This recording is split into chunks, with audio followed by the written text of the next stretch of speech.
An overnight rise in crude oil prices How worried should people be about the potential impact on housing bills? could eventually see drivers here paying £100 to fill up their tank. Of course, the UK can't control things that happen. This is the real breakdown of what you actually pay every time you fill up your car in Britain. 73 pence of every single litre of unleaded petrol goes directly to tax, not to the oil companies, not to the petrol station, and not to anyone involved in refining or shipping or distributing fuel to your local forecourt. 60% of the pump price lands in government hands through fuel duty and VAT combined, and that number is not disputed by anyone. And yet every time prices climb, the conversation always circles back to oil companies, the Middle East and crude oil barrels, while nobody talks about the tax sitting inside every litre. So today, we are going to break down exactly where your money goes when you fill up, who is actually profiting from it, why prices shoot up overnight but never seem to drop at the same speed, and what is coming later this year that will make things even worse for every driver in the country. Every single number in this video comes from verified sources, from the RAC, from the Competition and Markets Authority, from government data, and from industry bodies. No guesswork, no speculation, just the cold, hard facts about what is really happening at the pumps. Right now, as of March 2026, the average price of unleaded petrol across the UK sits at around 137 pence per litre, with diesel running at roughly 151 pence. Different sources report slightly different figures depending on when they collect their data and which stations they monitor, but those numbers give you an accurate picture of what most drivers are paying right now. Or filling a 55-litre Ford Focus tank with petrol costs £73.73 and diesel takes that up to £78.63. And remember, that is just to fill the car once. If you are commuting to work 5 days a week and filling up every 7 or 8 days, your monthly fuel bill sits well above £300 before you have even thought about insurance, road tax, or maintenance. For a lot of working families, fuel has become one of the biggest monthly expenses after rent and food. And unlike those costs, there is no payment plan and no way to spread it out. You either pay what the pump says or you do not drive. Where you live changes the picture dramatically too, and the regional variation across the UK is something most people do not fully appreciate until they see the numbers side by side. Drivers in Dumfriesshire, Scotland face the highest prices in the country at over 157 pence per litre, while Northern Ireland sits at the opposite end, around 129 to 130 pence for unleaded. That gap between the cheapest and most expensive region stretches to almost 30 pence per litre for the exact same product, same octane rating, same fuel, completely different price depending on your postcode. The South East tends to run higher than the national average, with London and surrounding areas typically among the most expensive places to fill up.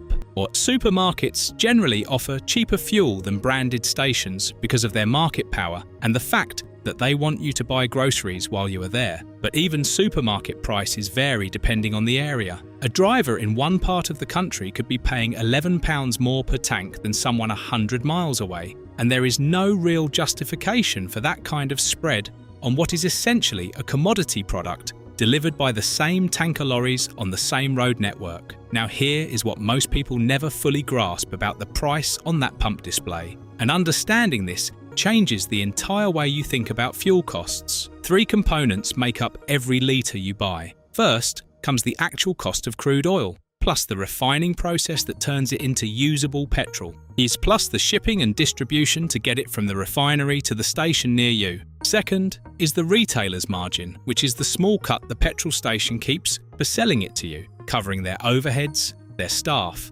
their electricity, and their profit. Third, and by far the largest chunk, is tax. Fuel duty currently stands at 52.95 pence per litre. That is a fixed amount. It does not move. It does not matter whether crude oil trades at $50 a barrel or 150, because you pay 52.95 pence in duty on every single litre, regardless of what is happening in the global oil market. On top of that comes VAT at 20%. And here is where it really stings, because VAT does not just apply to the base cost of the fuel itself. The unit gets charged on the total price, including the duty. So you are literally paying a tax on top of a tax. There is no other way to describe it. The VAT portion adds roughly 20 to 25 pence per litre, depending on the base price at the time, which means duty and VAT together eat up approximately 73 pence of every litre you buy. Everything else, the actual oil that came out of the ground, the entire refining process, the shipping across oceans, the lorry driver who delivered it to the forecourt at 4 in the morning, the wages of the person working behind the counter, and the profit the station owner takes home. All of that fits inside the remaining 40%. The retailer's margin typically lands somewhere between 3 and 8 pence per litre, 3 to 8 pence. You see, that is what the station keeps out of every litre. Compare that to the 73 pence going to tax, and the picture becomes painfully clear. The government takes 60% before anyone else gets a look in. Whatever you think about oil companies, whatever you think about greedy petrol stations, the single largest beneficiary every time you fill your car is the tax system. And it is not even close. Fuel duty has been frozen since 2011, which means over 15 years without a single rise, and that is the longest freeze in the history of the tax. During that entire period, the official government policy has been that fuel duty should increase each year in line with retail price index inflation. That policy is written down and stated publicly, but in practice, successive governments have cancelled the planned rise every single year for 15 years running. When prices approached £2 per litre during the energy crisis in 2022, a temporary 5 pence per litre cut brought the rate down from 57.95 to the current 52.95. That cut was introduced in March 2022 and was supposed to be temporary, lasting 12 months. It got extended at the next budget, then extended again, then again. And for a while, it looked like it might just quietly become permanent. Another one of those government measures that was supposed to be short-term, but nobody wanted to be the one to end. But it will not last. The 5 pence cut stays in place until the 31st of August 2026. And after that date, fuel duty rises for the first time in over 15 years. Or the increase rolls out in phases rather than hitting all at once. 1 penny per litre gets added in September 2026. Another 2 pence per litre follows in December 2026. Then another 2 pence in March 2027. That phased approach brings the rate back to 57.95 pence per litre, exactly where it stood before the temporary cut was introduced. And that is not the end of it, because from April 2027, fuel duty starts rising every year in line with inflation measured by the Retail Price Index. Annual inflation-linked increases have not happened since 2011, so this marks a genuine turning point for every driver in the country, the end of an era that lasted a decade and a half. For someone covering 7,500 to 8,000 miles per year, which is roughly average, yet returning to pre-2022 duty rates adds approximately £5 to £6 per tank compared to what you pay today. On a single fill that might not sound devastating, but across a full year of weekly fill-ups, it works out to over £250 in extra costs that you simply did not have before. Some industry bodies are already calling for the planned September increase to be delayed, arguing that raising duty while oil prices are already pushed up by conflict in the Middle East would pile unnecessary pressure on drivers and businesses at the worst possible time. No decision has been made on that yet, but the scheduled increases remain on the books. The lost revenue from 15 years of frozen duty is staggering when you add it up. The cumulative cost of not raising fuel duty since 2011 has reached £120 billion in revenue that the government chose not to collect from drivers. £120 billion. That is not money that was spent or wasted, it is money that was never taken in the first place, and it represents the largest sustained tax giveaway to motorists in modern history. With public finances under pressure and the government looking for revenue wherever it can find it, that era of generosity is over. The freeze is ending, the temporary cut is disappearing, and annual rises are coming back. Fuel duty currently generates around £24 billion per year, which represents about 2% of all government receipts. and that figure is set to climb. What is happening in the Middle East right now feeds directly into what you are paying at the pump this week, and it shows just how vulnerable UK drivers are to events happening thousands of miles away. In early March 2026, renewed tensions pushed Brent crude above $85 per barrel, the highest level since mid-2024, after Iran announced restrictions on shipping through the Strait of Hormuz. That single waterway carries roughly 20% of global oil supplies, so any disruption there sends shockwaves through the entire global market almost immediately. Petrol at UK Forecourts climbed by around 2.5 pence per litre in just days, and diesel rose by more than 3 pence. Between the evening of Friday the 27th of February and Sunday the 1st of March, Brent crude leapt from around $73 to $80 per barrel, a $7 jump in 48 hours. That kind of swing does not stay in the commodity markets. It ripples through wholesale fuel costs and usually reaches forecourts within about 2 weeks, though some stations adjust faster than others depending on their supply contracts and stock levels. Analysts have warned that if the disruption escalates or continues for several months, oil could reach $135 or more per barrel. If that happened, UK pump prices would creep back toward the levels of July 2022, when petrol briefly hit £1.92 per litre and diesel reached £1.99, the all-time records that nobody wants to see again. We are not there yet, and current prices remain well below those peaks. But the direction of travel in early 2026 is upward, and the global situation is unpredictable. Panic buying already surfaced on the 9th of March when the Petrol Retailers Association, which represents around 65% of UK forecourts, reported that sales jumped 30% above normal levels. Their executive director, Gordon Balmer, had to publicly urge drivers to keep buying fuel as usual, saying the country was not at the panic buying stage and certainly not at a point where forecourts are running out of fuel. Most stations that experienced queues or temporarily shut pumps were dealing with power cuts, maintenance, or delayed deliveries rather than actual shortages. Supermarkets selling petrol reported no unusual demand at all, but fear creates the very problem people are afraid of. And we have seen that cycle play out before. Edmund King, president of the AA, pointed out that while prices may rise in the coming weeks, petrol remains cheaper than the same time last year, making a full tank over £3.50 less expensive than in early March 2025. Simon Williams, head of policy at the RAC, noted that even though Brent crude rose by $5 a barrel on the 4th of March to $78, the impact of that should not be felt at the pump for over a week, because of the delay between wholesale price movements and retail pricing. That delay matters, and it leads directly into one of the most frustrating aspects of the entire fuel market in this country. And this is where it gets worse, because even when oil prices drop back down, pump prices do not follow at the same speed.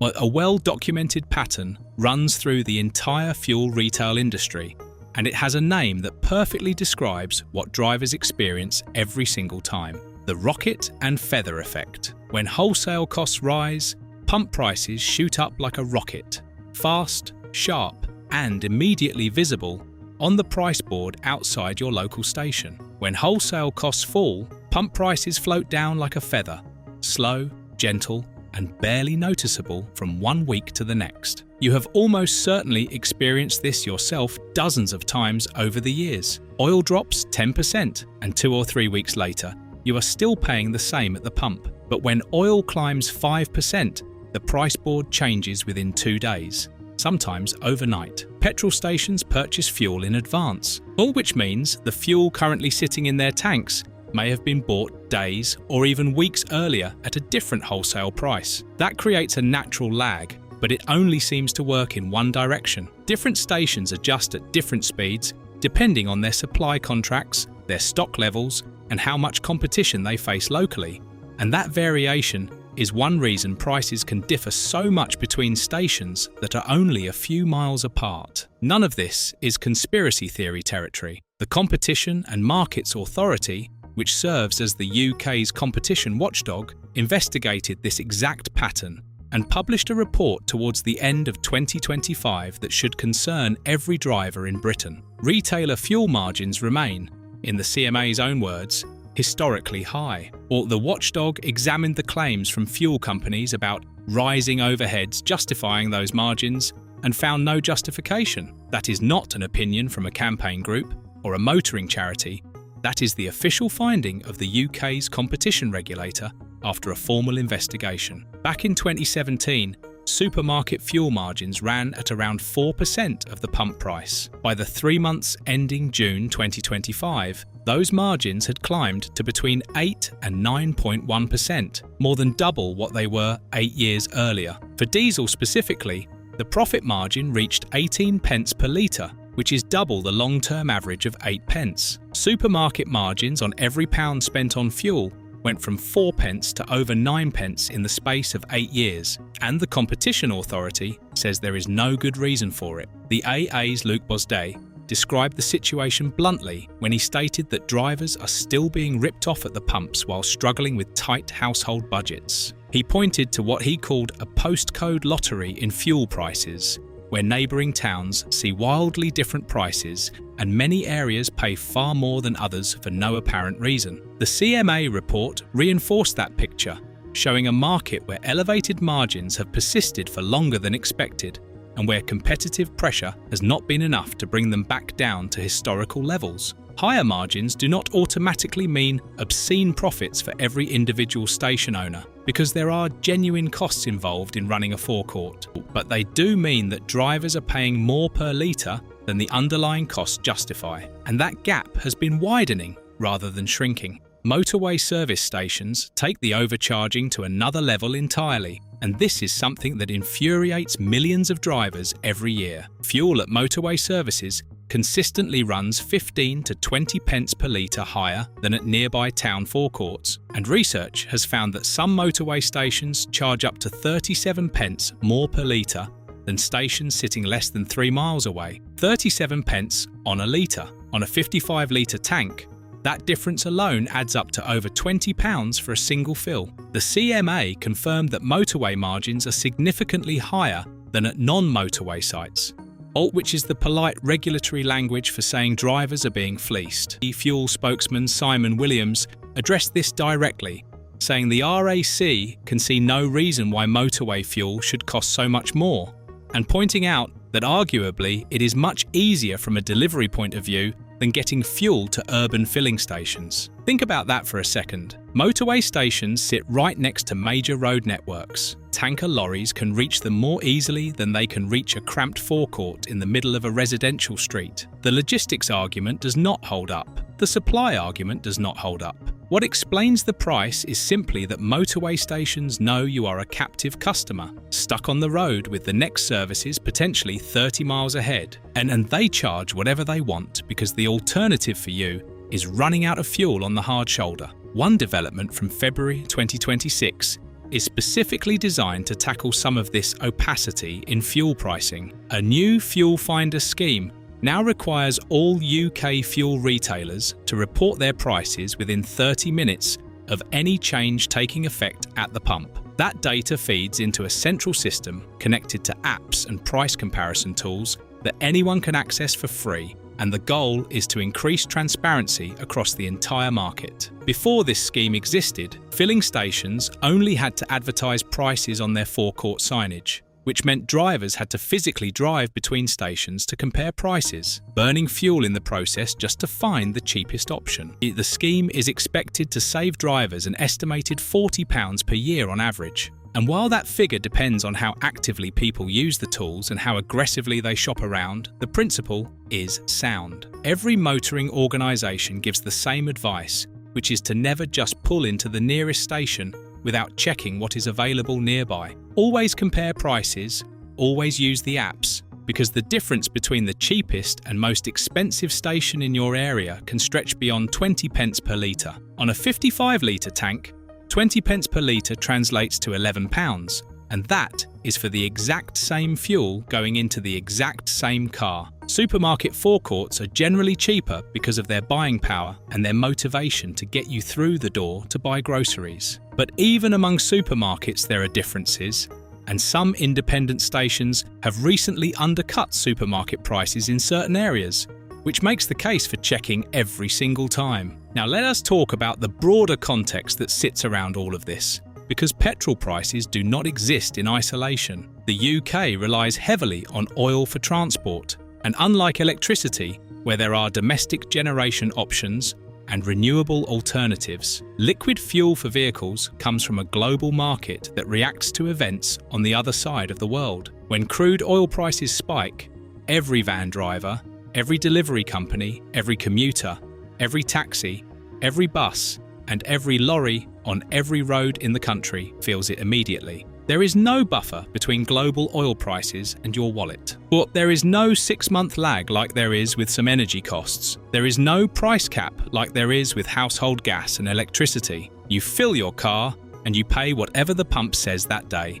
And if oil went up yesterday, you are probably paying more today. The planned fuel duty increases from September 2026 onward are landing at the worst possible time for many drivers, arriving alongside a Middle East crisis that is already pushing crude oil prices higher. Those two forces combined, rising tax and rising oil costs, create a situation where pump prices could climb steadily through the second half of 2026, regardless of what happens in the wider economy. Even if oil prices stabilise and settle back toward the $60 to $65 per barrel range that defined much of 2025, but the duty increases alone guarantee that you will pay more per litre by the end of this year than you are paying right now. And if oil does not stabilise, if the situation in the Middle East escalates, if shipping through the Strait of Hormuz faces prolonged disruption, then drivers could be looking at a very painful winter. All of this lands on top of a year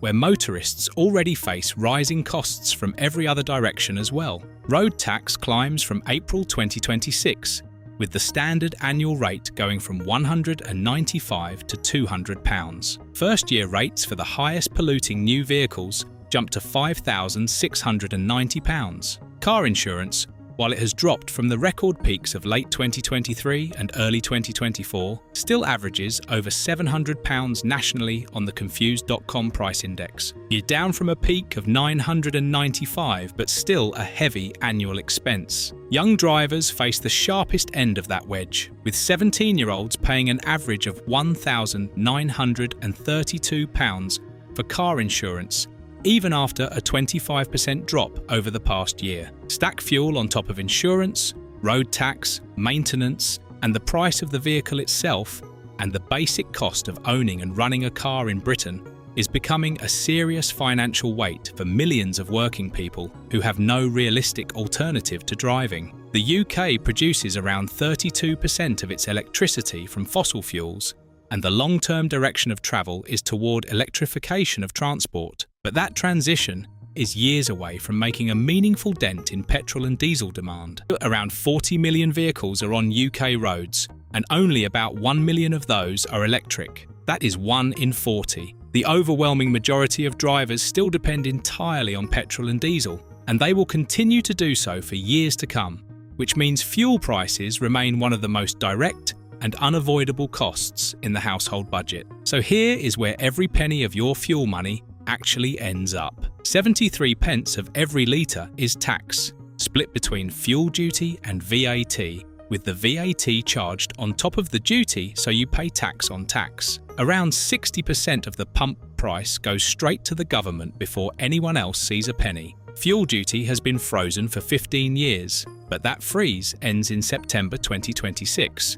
bringing the first increase since 2011. The 5 pence temporary cut from 2022 vanishes in stages over the following months, and by March 2027, the rate returns to 57.95 pence per litre. Annual inflation-linked increases come back from April 2027 for the first time in 16 years. Retailer margins have more than doubled since 2017, going from 4% to over 9% at supermarkets, and the Competition and Markets Authority says there is no justification for it. Motorway stations charge up to 37 pence more than stations 3 miles down the road, and the CMA confirms those margins are significantly higher with no good reason. Prices launch upward like a rocket when oil costs rise, but drift down like a feather when costs fall, a pattern that has been formally investigated and confirmed.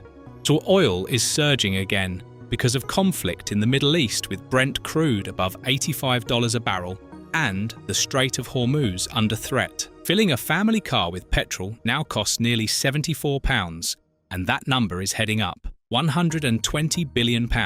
That is how much the fuel duty freeze has cost the public finances since 2011. That money was never collected, and now the government wants it back, starting in September with the first rise in over 15 years. For the average driver, the savings from the 2022 temporary cut worked out to around £49 per year, compared to what would have been paid under previous plans. That saving disappears when the cut ends, and the new Fuel Finder scheme, while a step toward transparency, is expected to save about £40 per year, which does not come close to offsetting the cost of the duty increases that are coming. That is the reality of petrol prices in Britain in 2026. 60% tax, historically high margins with no justification from the competition watchdog, a duty rise on the way after 15 years of frozen rates, and global instability making everything worse by the week. Every penny on that pump display has a destination, and now you know exactly where each one lands. Share this with someone who drives,